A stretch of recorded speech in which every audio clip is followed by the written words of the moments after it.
Manny Roman, with me as always, the man with golden locks, Brandon May. Hey, good to be Hey, here. buddy. Happy to be here another show. Of course, we also have Adam, our Pokemon lover, our wonderful man in the top left corner. Hi, Adam. Hey guys, how it do? How Happy to it be be? here. How it Going be? well. What it do? So, welcome to the newest addition to the Nerd Chambers network of shows. This is This Week in Gaming. This is going to kind of be our new version of TNC Live. This is going to be kind of our streamlined. We're just going to be bringing you guys news around the industry, and we'll have a couple. We'll start off our stories and end our stories with some of the biggest stories of the week, and kind of have conversations about our thoughts and things like that. So we're really excited to kind of take this take our gaming news talk in a different direction. So this show is exclusively in podcast form. We are still going to have TNC Live. It's just going to be done differently. It's going to be something that, we use as sort of like a roundtable with, people that are also a part of our network outside of the three of us. We have new shows coming up that we're getting ready to launch. So we're going to have people from, all across our network of shows talking about things that relate to what we cover. So that's where TNC Live is going to be heading, and we'll give you guys more information as to when those shows are going to be happening in the future, once we kind of get an idea of what our first TNC Live is going to be about. So before we get into the news, we have a couple bits of housekeeping. So Brandon, if you want to go ahead and let the people know what's good in the hood. All right, yeah. As some of you might know, we do have a couple giveaways going on right now. We do have a 100 follower goal giveaway on twitch.tv/TNC Penguin. That giveaway is one Yu-Gi-Oh! Phantom Rage booster box of 24 packs. It is the new set that just came out just over a week ago now. So if you're into Yu-Gi-Oh!, go ahead and give that stream a follow. We'll be doing a lot of streams, as you all know, a lot of Yu-Gi-Oh! And our other giveaway is a 250 follower giveaway, $100 PSN gift card on twitch.tv/the Nerd Chamber. So once that channel hits 250 followers, we'll be giving away a $100 PSN gift card. And then once TNC Penguin hits 100 followers, we'll be giving away a Phantom Rage booster box. We also have our Spreadshirt sale going on right now. It ends on the 17th of November. That is on Tuesday. So that is 15% off everything in your cart. So make sure to go ahead and support your favorite nerds and go get some merch. But as always, I'm going to send it over to Manny so he can start talking news. All right, so to kick off our news for This Week in Gaming, the biggest thing to happen this week, the next generation of consoles are here. Tuesday the 10th saw the launch of the Xbox Series X and Series X. And Thursday, we saw the launch of the PlayStation 5, both digital and the normal standard version of the system as a disc drive. So I myself was able to get my hands on a digital edition of the PS5 on launch day. I gotta say, after getting hands-on with it, playing Call of Duty with it, the systems are incredible, man. Honestly, like I described it to, I think it was Cass, one of our friends, and when you're watching like TV, watching sports or whatever, channels that Microsoft and PlayStation are sponsors for, and you see a commercial for lately it's been Assassin's Creed Valhalla. You see those cutscenes in those commercials, like, man, I wish it actually looked that good when I was actually playing it on a console. Well, now it actually looks that good. I booted up the system for the first time and watched the first cutscene you get for Call of Duty multiplayer when you go into the game for the first time, and I was like, holy heck, this looks incredible. Like, it blew my mind how good it looked. And to think that the systems are that, at least the PS5, I'm not 100% sure about the Series X. To think it's going to be 8K compatible once the technology gets there is kind of mind-boggling to me. So I'm really looking forward to the future of these systems. Uh, I'm really looking forward to see what other games kind of bring to the table with the capability of these systems. But I think the next gen is off to a pretty solid start right now for the most part. Yeah, I mean, I've looked and watched a lot of reviews for the new PS5, and there really hasn't been any negative outside of the system software just taking a little over 300 gigs right now, which I mean, I get it. System software will do that, and hopefully they can add additional hard drive space or however they can access it there. But that's really the only complaint I've seen. Load times are ridiculous, like, better than anything we've ever seen before in gaming. And on top of that, the UI looks really nice through just the PlayStation UI itself. And then that's kind of the only complaint I've heard on the Xbox side is everything is great over there. Just the UI is kind of clunky in the home screen and stuff like that. But everything else I've heard has been fantastic with the system launches. I haven't really heard any big problems except for people goofing around and blowing vape into their systems, making it look like they're overheating. I fell for that, all right? I saw it on TikTok and I was like, oh my, Xbox trash. And then, Going nuclear, baby. obviously, they're not trash, they're fine. As for the UI for Xbox, that's always been a thing, I think. Like, their UI has always been poor, Yeah, in my opinion. And it's funny because back when I used to work at GameStop, I would get people that come in all the time and trash the PlayStation 4's like UI, and I'm like, you guys just have a mishmash of like thumbnails on your screen. I don't even know what's happening on the Xbox One's UI. Yeah. So I don't know. It really comes down to preference, and that's what I've always told people with consoles in general. It comes down to preference. If you play with your friends, what do your friends have? Thankfully, nowadays, a lot of these multiplayer games are going cross-play, so you don't even have to worry about what system your friends have. You can still play with them, which is awesome. I love that. For people that are going to be listening to this that are trying to figure out which system do I go with, PC. Love it. Not everybody has like $2,000 to pop into a really good PC. I know.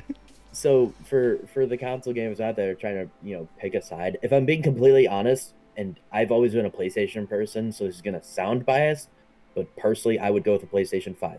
Yes, the Series X is actually a little more powerful than the 5, which is good, but just looking at a perspective of where can I play exclusive games, the PlayStation is the only system that actually has games exclusively for it. Xbox, all of their games are on PC. So, for somebody that has access to a PC, you can play all the Xbox games. So there's no reason to get an Xbox, which isn't a bad thing. I think Microsoft changing their perspective and saying, hey, we want our games to be accessible for as many people as possible is a great thing for the industry. But just looking at it from a consumer perspective, it really just makes sense to get a PlayStation because they have the games for it, especially right now. There's literally the only exclusive on Xbox/PC is the Falconeer that came out on launch, which seems like an interesting game, but on PlayStation you have Spider-Man Miles Morales. You have Bug Snacks, which is actually supposed to be a fantastic game from all the reviews that have come out for it. You have The Pathless. And there's another game I always forget that came out on launch for the PlayStation 5 as an exclusive. And I'm drawing a blank. I know Demon Souls is another one. But that's Is it that like Little Big Planet like game? Yes, Sackboy. Thank you. Sackboy is another one. So, PlayStation 5 has probably one of the best launch lineups we've ever seen because a lot of launch day lineups tend to be lacking, and it's generally more like, hey, here's last year's Call of Duty. Hey, here's, the sports games that came out a couple of months ago on the new platforms with really no major upgrades. So I think the launch lineup for the PlayStation 5 really is, honestly, it's fantastic, and it does a great job of, giving people a reason to step up to next gen. Because there are some people that are like, I'm just gonna wait till there's a bundle or there's a sale. Which, if you're holding out for a system sale, you're gonna be holding out for a long time. Systems do not go on sale for a couple years after launch. So, Now, with like the holidays coming around, is it possible that like some, retail stores like GameStop might do like, hey, if you buy the PS5, you get $20 in store credit, something like that? I feel like they did that for PS4, but I could be wrong. They've definitely done things like that in the past. On launch year, I don't know if they did. I know the Switch did literally had nothing going on for it. The year the Switch came out, we had a Mario Kart bundle with the system. But here was the thing. The bundle was $360. You literally weren't even getting the game for free. You were still having to pay for the game. You're just getting them together. Gotcha. So, but I mean, Nintendo's what they got going on is a completely different story. But Yeah, Okay. sorry. no, go ahead. I think my only thing between the PS5 and the Xbox is what kind of gamer are you? If you like story games, you definitely go PS5. There's no doubt in the question. Because I know you kept bringing up, oh, well, you can still just play the games on PC, but I think this is for anyone who doesn't have a PC, as we kind of started with. So if you don't have, a PC and you're just can go a console, if you like multiplayer games, I still think you should be going Xbox because you have games like Halo that'll come out eventually, Gears of War, and then you can still play all the other multiplayer games cross-platform, of course, like your Call of Duties and stuff like that. But if you are a story player, if you enjoy story games, I don't think there's a question in the world. You go PS5, no doubt. So I guess that's my only little 2 cents to that. No, I definitely agree with you on that. So Yeah.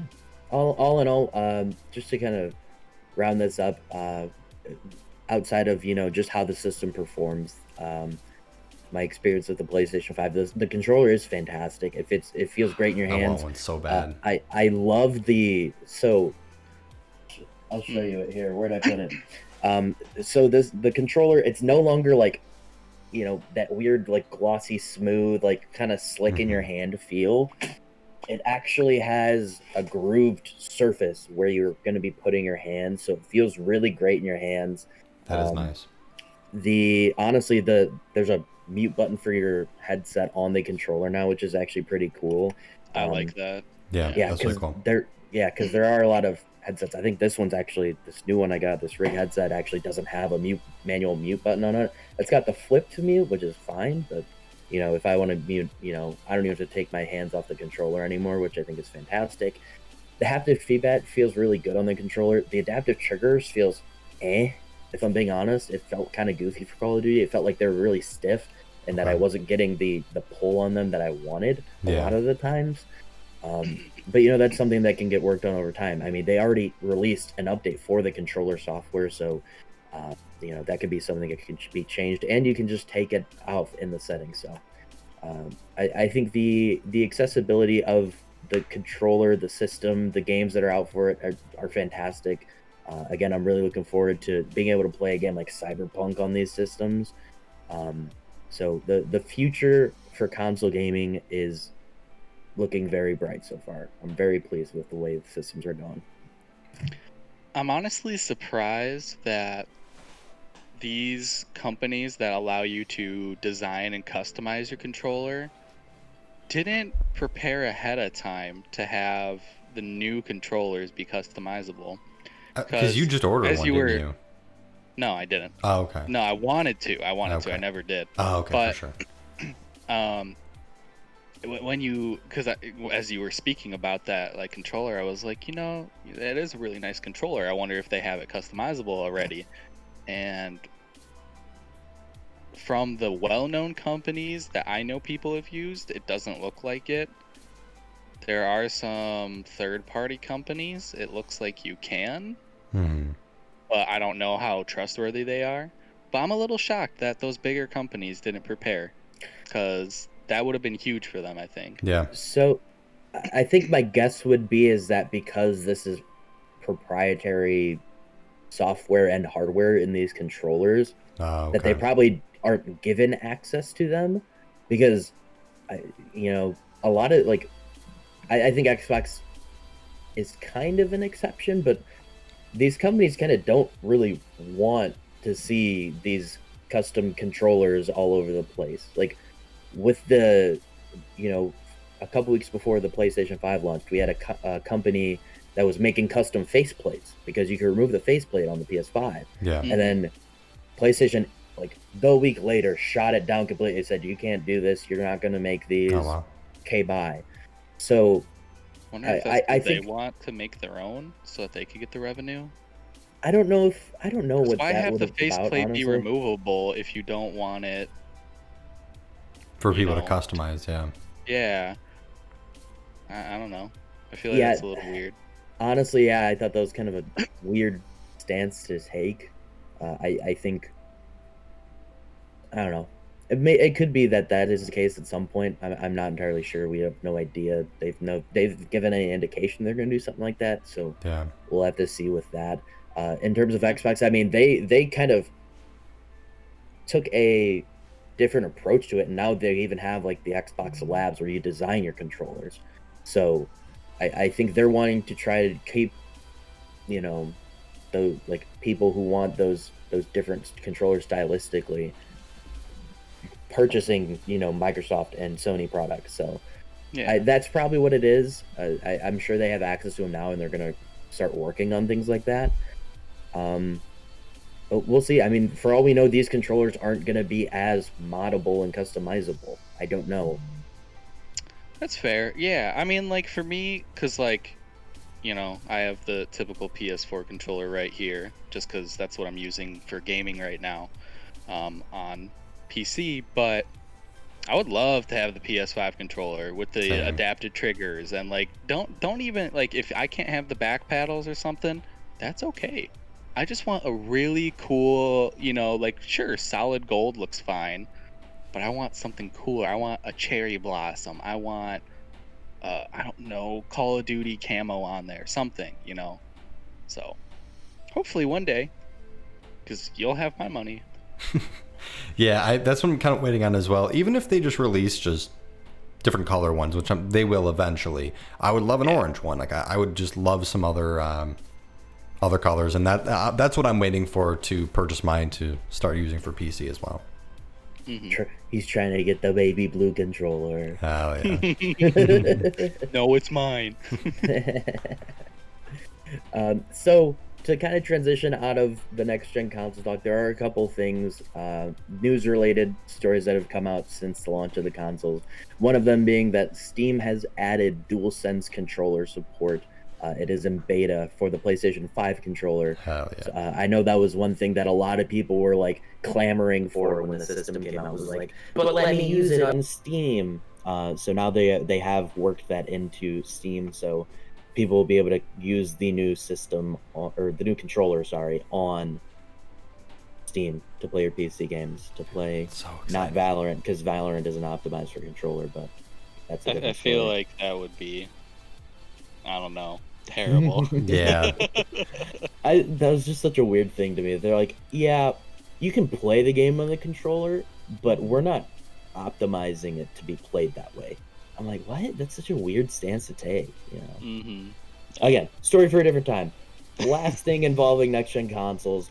We've been talking a lot of good with the systems, but, with every piece of technology that has ever been released in existence, there have been some issues with the systems. One of them, noticeably, the PlayStation 5 has had a download queue bug. So you'll, queue up a game to download, and it'll just sit in queuing for download status perpetually.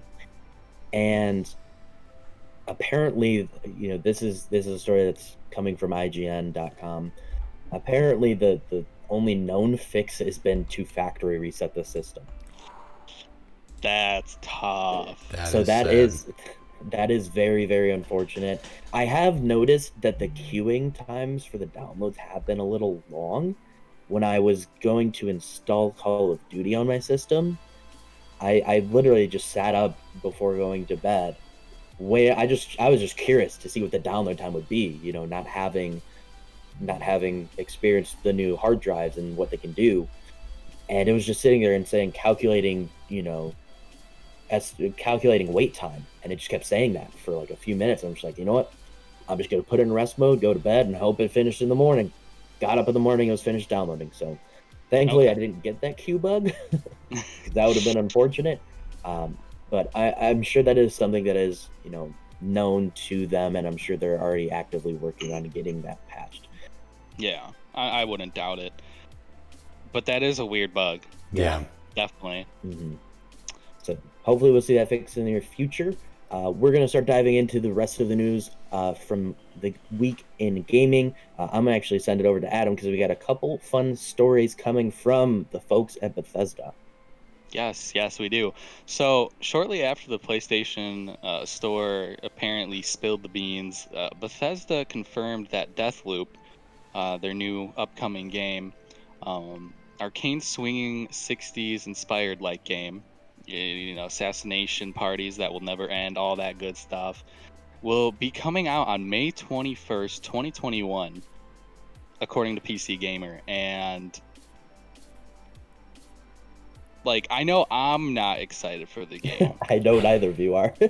But I know our buddy Simon is pretty hyped for it. Manny, how do you feel about it? I'm intrigued by it because I know Arcane Studios has really cool genre blending games like Dishonored that have come out in the past. It's something I'm interested in. It's something I'm going to keep my eye on. Mm-hmm. That's sorry. Go ahead, Adam. Oh yeah, I was just gonna say, like, it looks very interesting and very different, but I feel like this just isn't a game I could see myself continuously playing. I think this is like, I don't know why, but when I look at this game, this makes me think of when Brandon and I used to hang out with our buddy Zach, and we used to just I know a game. play dumb games. All right. Yeah. So like, I don't know. It just feels like a goof around type game that you would do with a bunch of buddies in person. But I can't see myself playing this much at all. Like, it would be like a once every month kind of thing. Yeah, it looks like a fun little arcadey type game. I just couldn't see myself. Again, we don't know different modes, different maybe rank system or something like that if they do bring that in. But it just seems like a game where it's kind of how I feel at Call of Duty at some time, where you're just same thing over and over. At least Call of Duty has a lot of customizations and unlockables to get, where this game I feel like it's just going to be the characters you play and there's really not a whole lot. But if they do add a system where you can level up your character, get upgrades, new weapons, new customizations, I think this game could find some sort of lasting in the gaming community, and I hope it does. I like what Bethesda tries to do and stuff, and hopefully this game can just knock it out of the park. Yeah, I love Bethesda games. I've never truly been disappointed by a Bethesda game, so I'm sure they're going to do great on it. Again, it's just, I don't think it's going to be for me. But for all you who like this idea, check it out a little bit more. Like, it looks fun. It's something I would love to watch on YouTube. Oh yeah. Like, like my favorite YouTubers, watch them goof around and play it or something. But yeah, not for me. Next story though.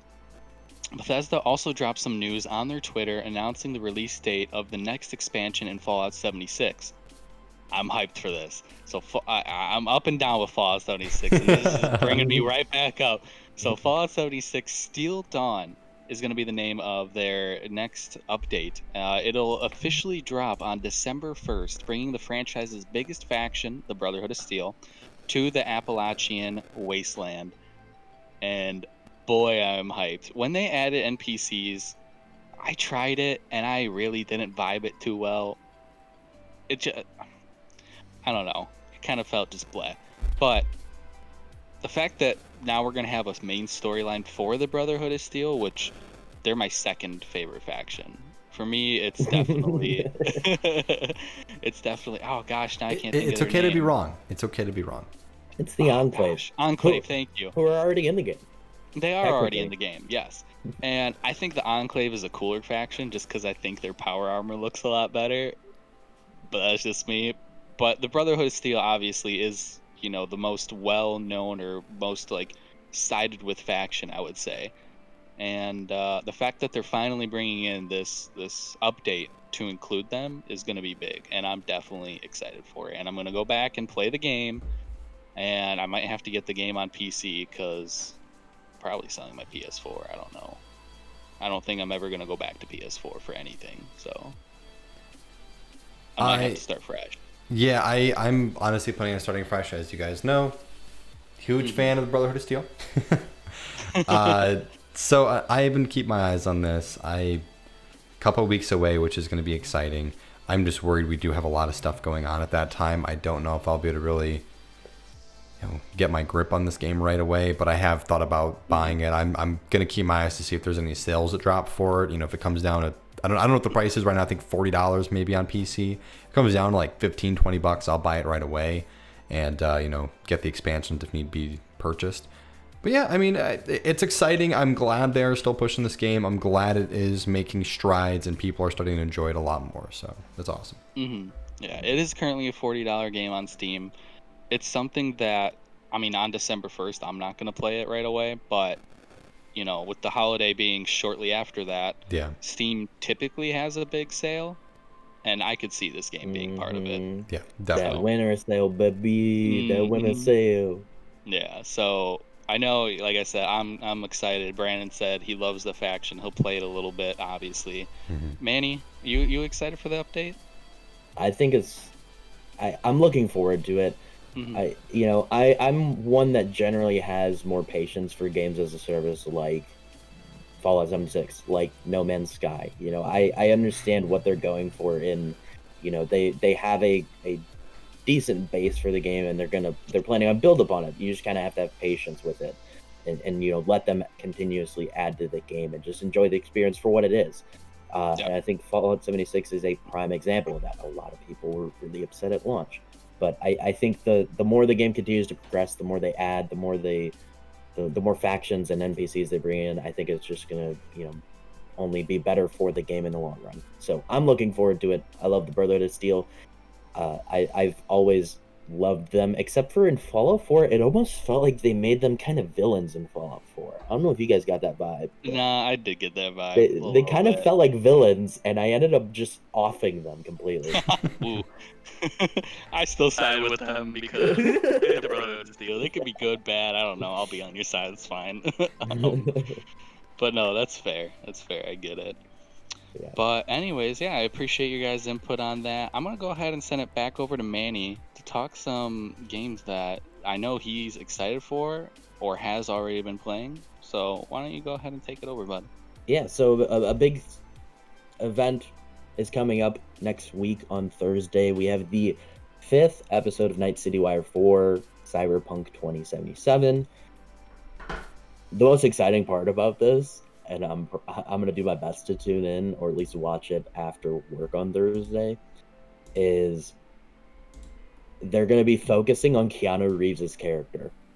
That's going to be like the big focal point for this Night City Wire. So we're going to learn all about his character and how he's going to impact the game and the story. So I'm looking forward to it. I think it's going to be really fun, and getting I'm sure they're going to have Keanu in there because he's actually been in I think 2 or 3 of these Night City Wires, just kind of making a little hey, here's this and this, so I'm looking forward to it. I love Keanu it's going to be a lot so much. Oh yeah, I love what an awesome guy.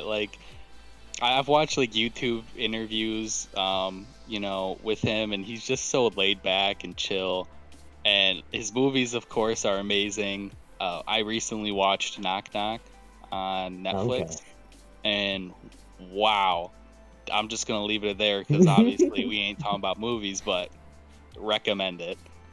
Dude's amazing. Another bonus story for movies. Constantine 2 is apparently happening, boys. Yes. Yes. We just need more Keanu Reeves, baby. He's going to be the savior of 2020 and 2021, and he's just going to make everything okay again. Let's just make him king of the world. Is that a thing we can down. do? Keanu Reeves 2024.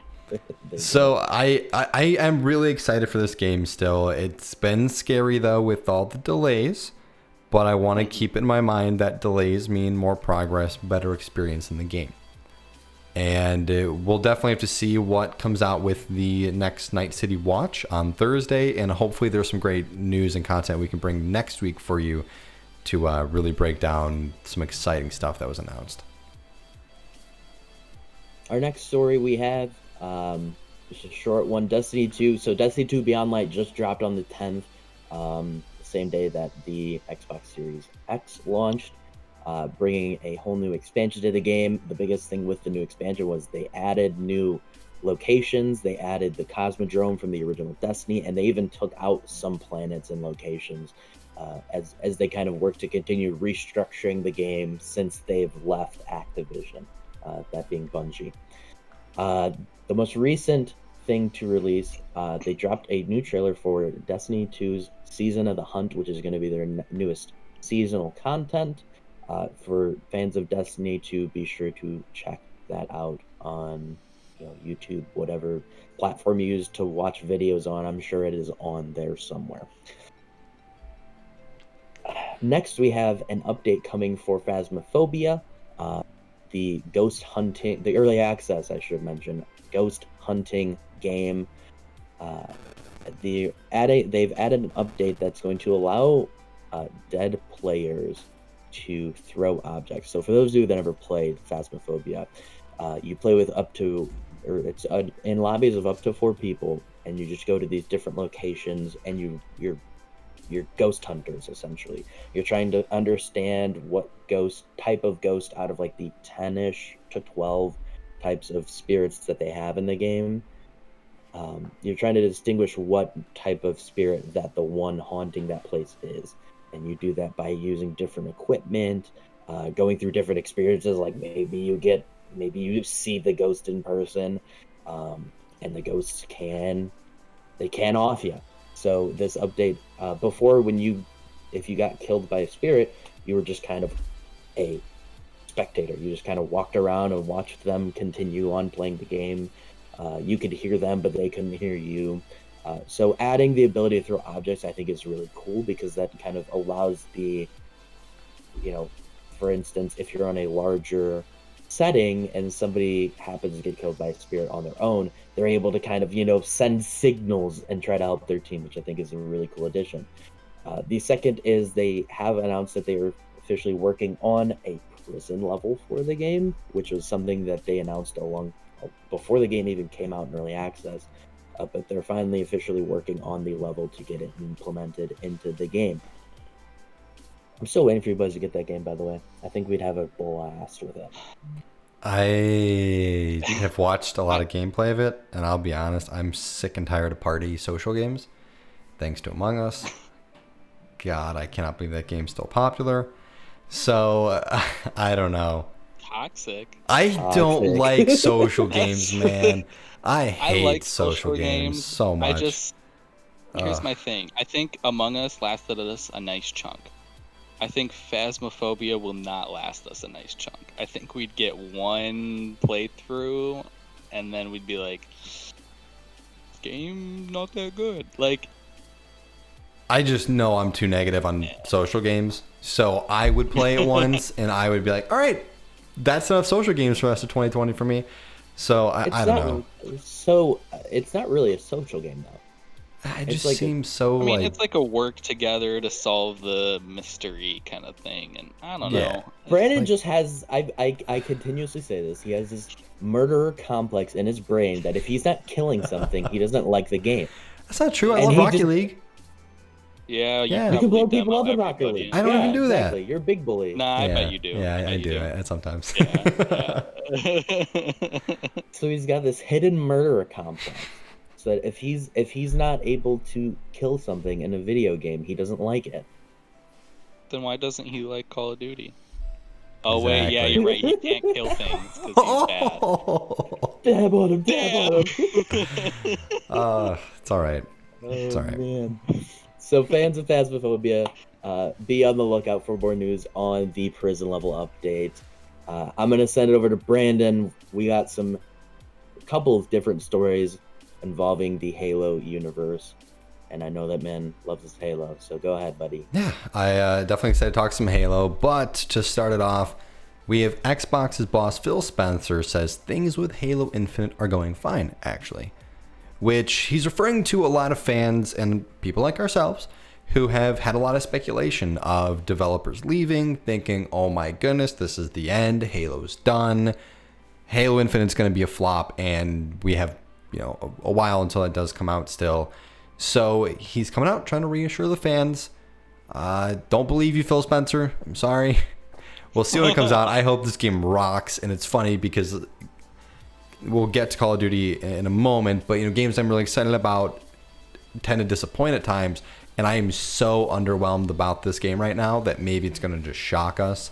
So I'm really hoping a lot from Halo Infinite that it does really surprise me, but at this point I am still terrified. I'm sorry, Phil Spencer, your words are not making me feel better yet. Yeah, it's not comforting enough. Too much has gone wrong that I'm going to have to wait to see it to believe it. I'm sorry. Yeah. So our next Halo story is a little exciting. Halo 4 completes Master Chief Collection on November 17th after its very long run of the Master Chief Collection. It is finally getting the 4th installment. So I will say, and I meant to clarify this before the show. I forgot to add this in the notes. This is for the PC version of Master Chief Collection. Thank you. So the original Master Chief Collection on Xbox had all 4 games at launch, but since they've moved it to PC, they've been slowly converting all the games to work on PC. Yeah, I'm excited for that because, I have the Master Chief Collection and all that for PC. Halo 3 was fun on it. Yeah. Halo Reach was fun. But I never really got to enjoy the Halo 4 multiplayer. So yeah, isn't that weird this will spot? be like a new so this will be like a new experience for me when maybe I'm bored with Call of Duty one day or something, and now I have Halo multiplayer to go play, the most recent one to go play, for PC gaming until Infinite or whatever. But yeah, because I think this came out not maybe within a year of when the Xbox One came out. It was very late in the 360 life cycle. 2012 is when it came out. Yeah, it was 1 year before the PS3. Yeah.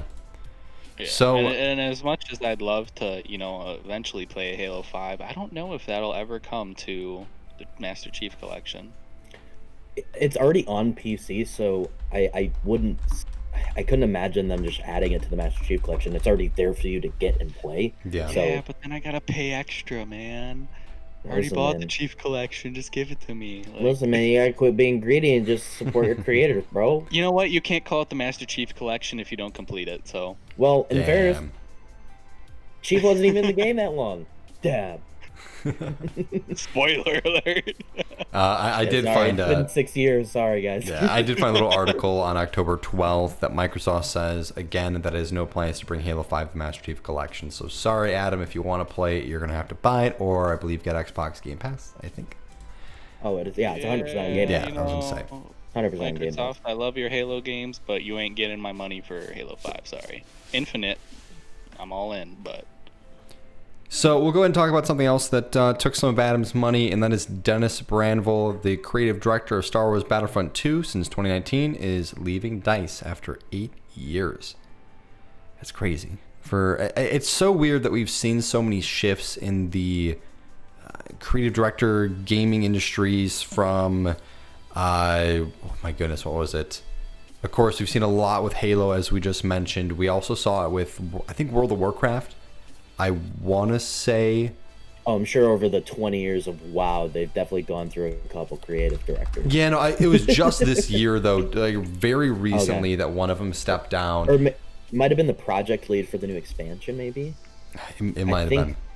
Because I think I'm like, now that you're mentioning it, I think I remember seeing something like that.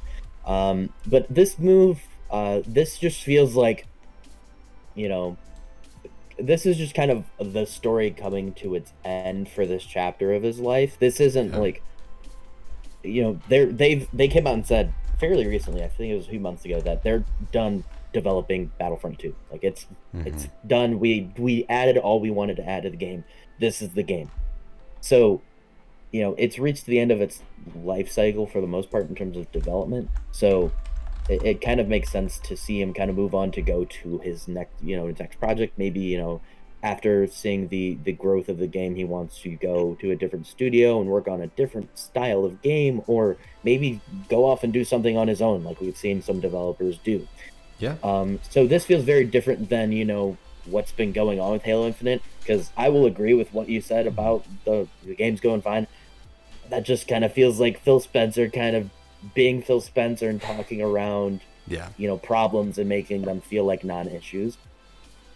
This just feels like, this kind of part of his career coming to an end. So Yeah, we'll see where agree. he goes from here. The Battlefront 2 did really actually, it was another one of those games that it had a launch that people weren't too happy about, but it really grew and kind of found its home after updates and adding new, game modes and things like that. So I think people will definitely be looking for somebody like a Dennis Brandvolf for future projects. So I'm sure we'll see something from him in the future, but only time will tell with that. Yeah. Yeah. I was gonna want to take it a step back there and say, Brandon, you a bully. Why you gotta bully Battlefront 2 and say it stole my money as well? Good game, enjoyable. Mean. So speaking Yeah. of other games that, needed updates, needed development changes, and after some time the fans started to like the game, love the game. That's hoping what we can see with the game we're about to talk about now, that is Call of Duty Black Ops Cold War release. Of course, it hit the shelves Thursday night, Friday. And we've put some good time into it. We've done some streaming of it. We've done a lot of playing of it. Adam and myself are roughly level 30 in the multiplayer. Played some zombies.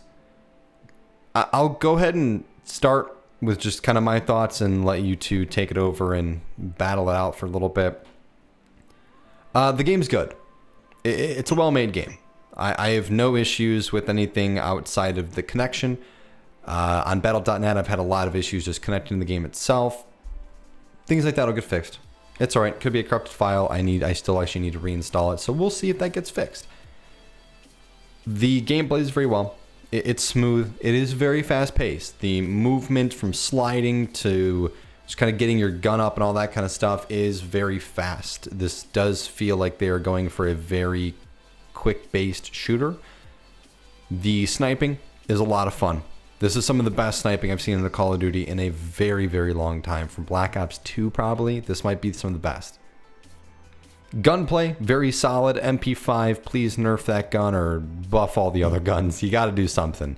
The MP5 is just tearing up multiplayer right now. Score streaks, there's a lot of them. That's what happens when score streaks carry over to death, though. I think that's one of the only real issues in the game right now outside of the MP5. All in all, it's a good game. The zombies is great. I'll be honest. I'm having a lot of fun in the zombies right now. Yeah. I'm really enjoying that. Watched a little bit of campaign here and there, but I've been playing a lot of multiplayer myself. That's going to wrap it up kind of for my thoughts. I'll let you two take it over. Let's go ahead and let Adam speak first because he does have a lot more positive to say, Manny, and then we'll end it with a little bit of negative-ish into some positive. Manny's in a nice neutral zone. He'll be good. I think that's kind of where him and I are seeing a little bit more with it, a little on the negative. But Adam, go ahead. Take it away. Yeah, sure. So, loving the Call of Duty. Definitely one of the harder Call of Duties I've played. Normally my KDA is 2.0 and above. And right now I'm sitting at like a 1.5.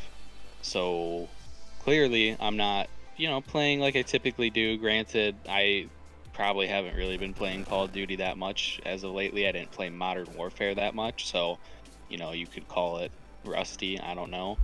Also, I am playing on PC, which is different, and with it being cross-platform, you're playing against all different kinds of players. Of course, skill-based matchmaking is a part of the game, as always. Very heavy. That has something to do with that. Yeah. But, I'm picking it up. I just got to find the guns I like. I do agree with Brandon, nerf the MP5. I noticed that, most guns I were using, like the AK 47 or the Krig, gun's fine, gun's good, but you will get slapped by an MP5 across the map. So it is a very, very good weapon. As for the score streaks, I do think that they need to stop. I mean, obviously they're not going to change it, but please don't do it in Call of Duties going forward. Score streaks kept through death. No, it's a mistake. You have, usually depending on the game type. So for us, we usually play domination. Usually each half, there's just one point in time where there's 10 score streaks going active because everybody's reached that point in their score. And it's annoying. It really is. Just to have, 5 artillery strikes or cruise missiles come in at you all of a sudden and you're just dying. But the biggest issue, honestly, besides the whole score streaks kept on death, is I can't think of the proper wording for it, but pretty much care packages are an issue. Thank you. Especially with engineer re-rolling them. Engineer's always been able to re-roll them. Cool. That's not the big issue. I think it is the fact of their numbers in there for probabilities are bad. Fix those numbers. I think people are getting chopper gunners, VTOL warships, gunship, all of that way too often from So I know package. I know you guys were saying that a lot, but as somebody who was running care packages, I got something better than a counter UAV twice. Are you running And engineer? Are you re-rolling? Yeah, Are you... yeah, Oh wow, 100%. I'm I don't shocked. know, 'cause A lot of times I would be re-rolling from RCXD to combat bow. So, from personal experience, I really haven't gotten. I got a gunship once, and then outside of that, it's been a sentry gun or worse. Because we had one game where Adam got 2 chopper gunners in his I got care 2 packages, chopper not gunners, even having yeah. to re-roll, and then my care package was also a chopper gunner in that Yep. game, and we were like, so Yeah. having 3 drop, that just seems way too much. And then we've had multiple games where we see the lobby and it's their team got a VTOL and a chopper gunner, and there's no one even positive, let alone over 20-ish kills. So like they had to be care packages. Yeah, which that's always been a thing with care packages. Yeah. High score streaks being in them. That's not the issue. That's totally okay. I just think the odds need to be tweaked a little bit. It's still fine. It's still enjoyable. Most of the maps, those score streaks kind of blow on anyways because there's so much cover. So it really doesn't affect you too much, but it's just that slight little bit of a nuisance where it's like, okay, now they have a gunship. I'm going to sit in this bunker for the next 60 seconds or however long, probably like 30 seconds. And I have to like camp in a sense. And it kind of sucks because it slows down your gameplay. It kind of ruins the vibe. But nonetheless, I think most of the weapons are balanced. The sniping is definitely enjoyable. The score streaks are enjoyable once you get to use them. Zombies is great. I already beat the campaign, which was a really good campaign. The maps? So, yeah. The That's maps, 1,000. yeah, that's a great point. 8 maps. 3 of them are good. That's tough. Why do we only have 8 maps? I don't think a Call of Duty has ever had so few maps. It's at that, launch. and what, 2 or 3 of them are just the big game maps, but taking a little portion of the map. It's the laziness to me. It's not even just the quality of maps. The quality of maps kind of suck, I'll be honest, as Manny knows, and he'll get into it himself. They're rough, and how did you get so lazy that 2 or 3 of the 8 maps are just big maps that are just shrunken? Like, just, you cut out a little bitty circle around the map, and it's like, we're going to put that in a multiplayer. And like, okay, seriously? Yeah. Ugh. Yeah, I'll go ahead and throw it over to Manny because I think that's enough on my end. So, on the multiplayer side, in terms of the care package, I think that's an easy fix. I think it's 1,800 right now. Make it 3,000. Make it a smaller reward versus risk. Okay. Yeah. So that would definitely start deterring people from running it because it's harder to get. Again, from my experience, I wasn't getting a lot of great stuff from it. So, spending a 3,000 score streak to get a 500 point score streak, that's not worth it. So, I think maybe not even 3,000, like 2,500. Yeah, I think that's a pretty nice spot. I think that you'll start seeing the usage rate go down for that. In terms of what I've played, like I said, the gameplay is fantastic. Like we've mentioned from playing the alpha and the beta, the gameplay is really well. The movement system's great. I love the feel of it.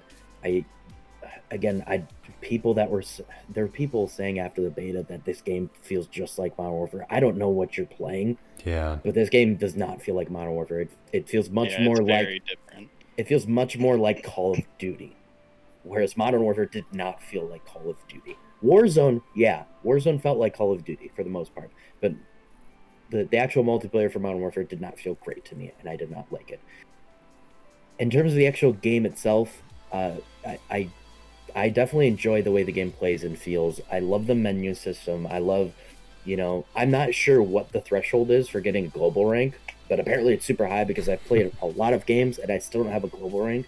But I love that you just go to the barracks, you just hover over leaderboard, and this is like global rank for multiplayer, global rank for zombies, and you can just it's the interface is very user friendly and very easy to navigate, and you get the information you want very easily.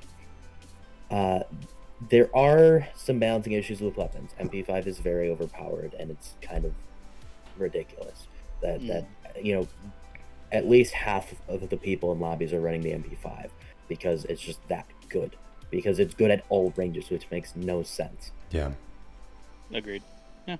The zombies, I only played that one round with you guys. I did really enjoy it. It felt like the map was kind of small.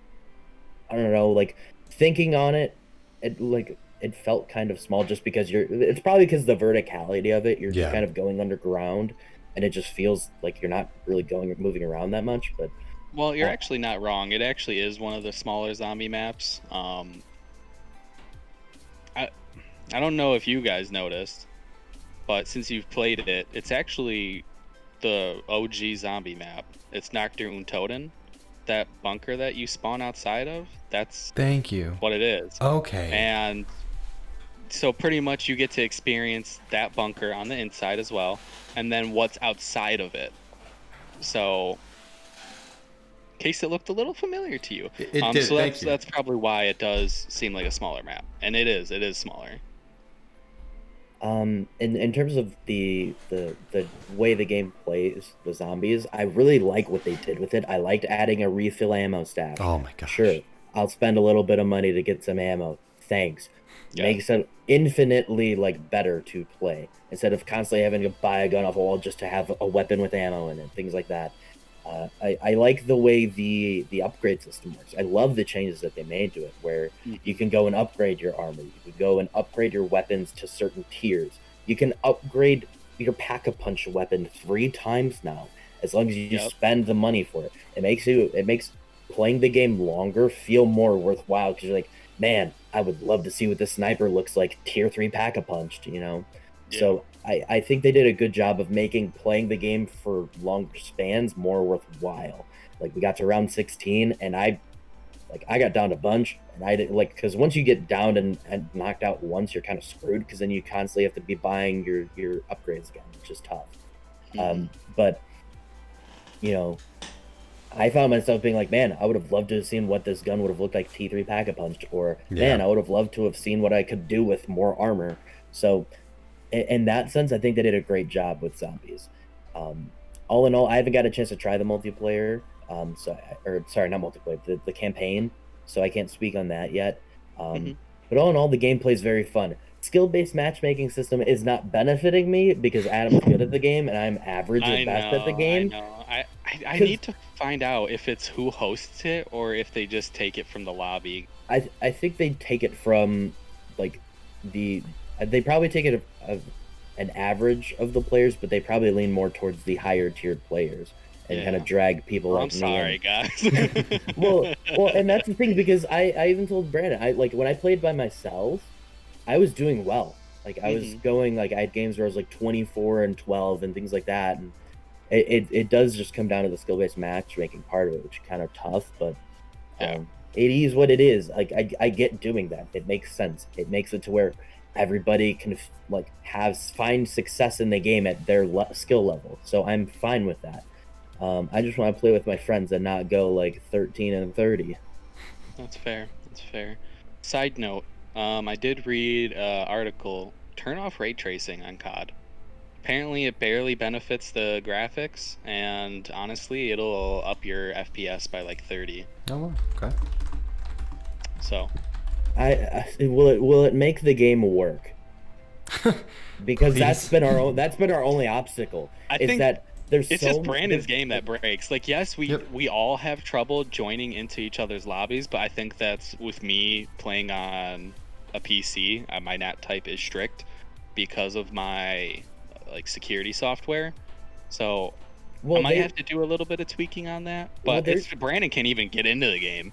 they're even reporting there's been a lot of reports coming out from these gaming news outlets that they are having a lot of server issues and a lot of Yeah. connectivity issues with the game, which is tough because I was like I told you guys yesterday, day one, I played the game for like 2 hours and it went smooth, no issues. I was like, man, this might be like the smoothest Call of Duty launch I've ever seen.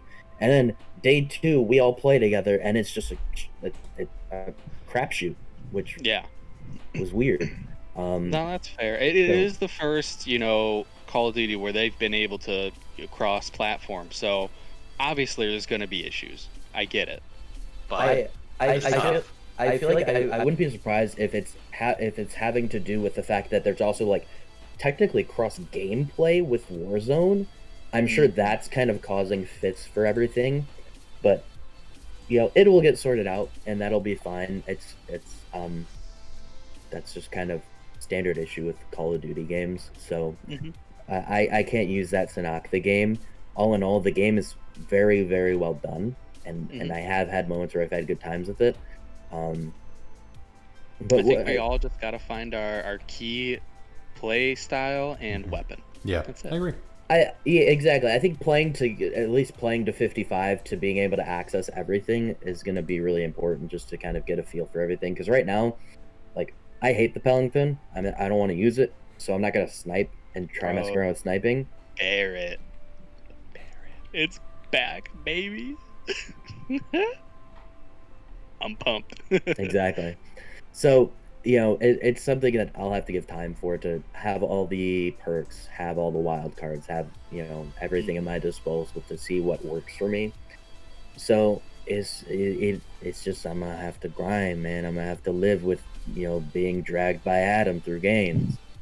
Hey, the good thing is Zombies does progress you in multiplayer as well. You level up your weapons in Zombies, it carries over. You level up yourself in Zombies, it carries over. So there is that benefit. Brandon, maybe you're having like a rough time unlocking attachments on the Tundra or something. Spam some Zombies for like an hour and just use the Tundra only, and you'll get that thing to like level 15 in no time. Yeah, I haven't even used Tundra yet, really enough. I started using red guns a little bit yesterday and was actually kind of finding a little bit more success.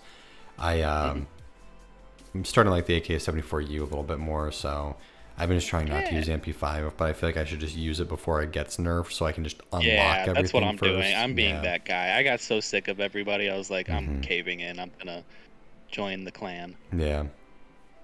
All right. Well. So all in. I was gonna say I'm glad we got to break everything down with Call of Duty, but I'm gonna go ahead and send it back over to Manny, and kind of see where he takes it. So before we kind of get to the housekeeping and start wrapping things up, where do you guys, first weekend of launch, where do you guys have this game on your pantheon of Call of Duty games? That's a great question. Honestly, I still think Black Ops 3 was my favorite Call of Duty I've ever played. I love so I think it'll go like Black Ops 3, Modern Warfare 3, Modern Warfare 2, Cold War, Black Ops 4, and then everything below it. Treyarch games, as you can tell, are 3 out of the 5. So. Where are your Sledgehammer games? I love you. What's that telling you? What's that telling you, Sledgehammer? You're the worst out of the 3 companies. Hey, you still make fun CODs, but you're the worst. One of you had to be the worst, and it's you, the newest edition. So like, it's gonna happen. Nothing wrong with it. How about you, buddy? Brandon? Manny, go and answer yours first. I'm doing a little more digging before I answer. So I think for me, removing the fact that I'm having a hard time with skill-based matchmaking, I think the way the game plays, the way the game feels, the user interface in general, the way the zombies plays, it's definitely up there for me. I think Black Ops 1 is still number one for me because that was the game I had the best experience with and put the most time into. After that, it's probably Modern Warfare 2 and then Cold War. If I'm being honest, the game's definitely up there in terms of overall quality and the way the game plays. I really enjoy, and I think just playing the game more and getting back into Call of Duty, because I've played less Call of Duty than both you guys in the past 5 years, and you guys haven't even played that much Call of Duty. So it's just something you kind of have to get back into and adapt to. So just going off of how the game plays, it's definitely probably third for me in the list of CODs. At least for now, maybe they change something and I'm just like, man, this game's terrible, or hey, this game's goated. We'll see. I think their platform of evolving the game throughout the year of its life cycle is a fun change of pace, and it could do the game really well over time. So we'll see.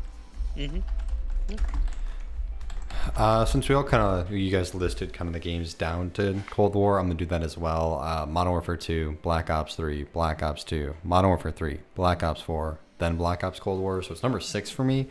However, I think there is a lot of room for this game to grow.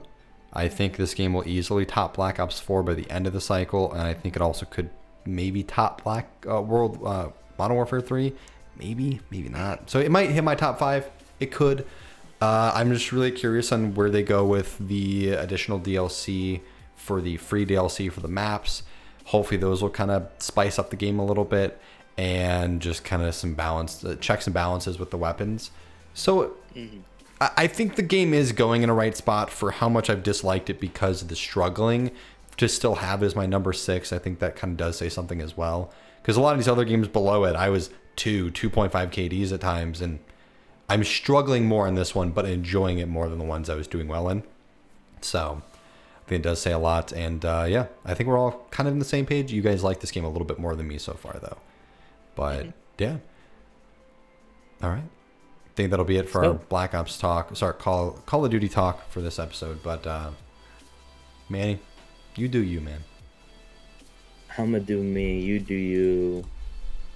And that's it. Adam could do Adam too. Yeah. That too. But that's it. I don't know what's happening. Anyways, so that's gonna be it for the news. That's what's been going on this week in gaming. Before we go, we got some stuff to make you guys aware of. Again, we have 2 giveaways going on one on twitch.tv/TNC Penguin. Once he hits 100 followers, giving away Yu-Gi-Oh! Booster Box. It's and then the other on Copyright strike. Nah, dang it. You did it. It's why I didn't do it properly. That's fair. You did goof. I did. Yeah, he didn't do it enough. Did it. So the other one being on our main channel on Twitch, twitch.tv/The Nerd Chambers. Once we hit 250 followers, got a $100 PSN gift card we're giving away there as well. Ooh, yeah. So for those of you that listen into all the shows, be sure to check us out on those channels and follow us on there, and keep an eye on our social media for when we hit those goals and do those giveaways. The other being our Spreadshirt sale that we mentioned before or at the start of the show. Going on until Tuesday the 17th, 15% off all orders on shop.spreadshirt.com/The Nerd Chambers. As we start shifting these shows and focusing more on our podcasting platforms, we have made, through our distributor Anchor, it possible for you guys to support our content through Anchor. You can support the show for as little as 99 cents a month. If you guys feel so inclined to do so, it does mean the world to us. This is something we love to do, we're passionate about, and your guys' support just helps us further, you know, Bring improve more our content to content. the show. Yeah. Exactly. Just improve our content and bring more to you guys. In terms of other things we have going on throughout the weeks on our Twitch channels and Facebook, Twitch, Facebook, Instagram, Twitter, all those things. Adam, I know you have, your usual big pack opening going on. Sure do. Here on Sunday. So, what you got anything for us? You got a tease for us, bro? So yes, every Sunday, we've been doing card openings between Brandon and I for Pokemon and Yu-Gi-Oh, and typically, typically the Pokemon one starts around 8 p.m. Central Time on Sundays. The Yu-Gi-Oh varies depending on when the Pokemon wraps up. So usually 9 p.m. and after for Central Time. This week we are going to be opening up quite a bit. Can't really remember what I decided on. There's a lot. There's a lot. Yeah, there's a lot. There's a booster box. There's a cool new thing he's opening. Got some packs from Jewel. There's a collector's box and stuff. Got this. Even the week after this, hopefully should have some Vivid Voltage. Should have a booster box by then. So excited for that. Stay tuned for next Sunday as well. Yeah, and then also for the Yu-Gi-Oh stream, we'll be having 2 Phantom Rage booster boxes and a Maximum Gold box we'll be opening tonight. And then for the Yu-Gi-Oh stream, that will be coming out highlights on Thursday, and then the Pokemon stream will be coming out highlights on Tuesday. So we'll be having both of those then. And on YouTube. Yes, on the YouTube, and check out the VOD if you want. If you don't want to wait, if you want to watch the whole thing and not the highlights, check out the VOD. Feel free. Thank you so much. Yeah. So Adam's, my setup's different, so Adam's above me. So Adam, hello. His Pokemon stream is going to be going on our main channel, twitch.tv/nerdchambers. Brandon's will be going on twitch.tv/TNC Penguin. I don't know why I drew a blank there. I'm sorry. Brain stopped working. And be sure to check out our other shows in our network. That's TNC Movie Nights. That's our big movie show where we got movie reviews, talk about the industry, all that stuff on there. And then Big Brother Eric's awesome new show, Commander and You, where he breaks down all things Magic the Gathering and the Commander format, which is the biggest format in the game. But Adam, we've been through a lot. We talked about a lot of things. We did. And I know you guys are sick of hearing it. Yeah. But, I gotta tell you anyways, because it makes me happy, and you guys want me to be happy, because if I'm happy, that means I'm gonna bring you more Pokemon. And we know that's why you're here. So to make things easier on everybody, where can they go to get this all in one place? Easy peasy. thenerdchambers.com. That's it. Nice, small, simple. No, forward slashes or any of that. thenerdchambers.com. Everything on that website all in one. We got the home page where you can browse a little bit of each section. We got the news where you can go ahead, read our articles, and then we got the shows. You missed something and you want to listen to it or watch it, bam, cool. Shop. You don't remember where the, what the link was for our clothing and all of our other, TNC merch? Shop button brings you right there. Cool thing about that is redeem the coupon right now for the 15% off of everything is just right at the top. You click the button, that's it. You don't have to sign up for emails or any of that, like those typical redeem, 10% off. No, just click a button. You don't have to give us your email. We're not going to bother you. We're not trying to harass you. We just want to be friends, and we want you to wear cool stuff that has our name on it. Exactly. We also have the links to all of our other pages, Facebook, Twitter, Instagram, Twitch, Spotify. Just click the icon. It'll bring you there, which is nice and simple. And then, of course, there's the Meet the Team section, my favorite section. I like to go to this just when I'm in a bad mood and look at Brandon and Manny just being all cute. And, all of us, we're just a cute everybody. Eric, Brianna, Alex, we're all just a bunch of cuties. So go check us out. Read a little bit about us. Great. Yeah, do it. thenerdchambers.com. So thank you guys so much for listening. This has been This Week in Gaming for November 15th of 2020. As we make this shift towards moving our gaming show to different platforms and refocusing our gaming news, please let us know what you guys think. Tweet us at the Nerd Chambers. Leave us a review on Apple Podcasts. If you really want to, if this is the best way for you, you can email us, thenerdchambers@gmail.com. All that. We would love to hear from you guys and hear what you think about the new direction of our gaming news show. As always, we appreciate each and every one of you that tuned in, and we will see you guys next week. Thank you for listening to the Nerd Chambers. Come back next week for more news you need to know.